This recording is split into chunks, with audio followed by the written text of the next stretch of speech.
The latest campaign finance reports show billionaire Phil Knight has personally invested $2 million directly into Republican Knute Buehler's campaign. It's the largest personal contribution in Oregon history and totally legal. There are no limits for these types of contributions. It signals that Phil Knight certainly thinks it's super close. Pacific University political scientist Jim Moore says the money makes it clear Knight is not pleased with Democrats who control Oregon politically. Well, it's clear that he wants Knute Buehler to be governor. Here's a look at the top three contributors for each candidate. On the Republican side, Phil Knight has given $2 million. In addition to that, he gave another $1 million to the Republican Governors Association, which then gave most of that to the Buehler campaign. The Oregon Republican Party also kicked in $381,000. On the Democratic side, the Democratic Governors Association has given Kate Brown's campaign $650,000 of in-kind donations. That usually means people to work the campaign as well as equipment.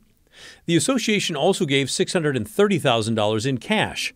A gun safety organization started and largely funded by billionaire Michael Bloomberg contributed $250,000. Moore, the political scientist, expects the campaigns to use some of that money to change up their TV ads in these final weeks. Brown just has to play defense.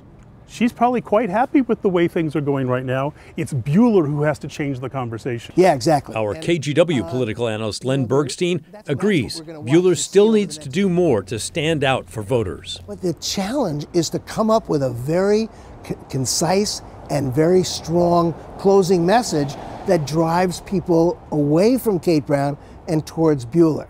Because the message that he's got right now, Pat, is I'm as good a Democrat as Kate Brown is.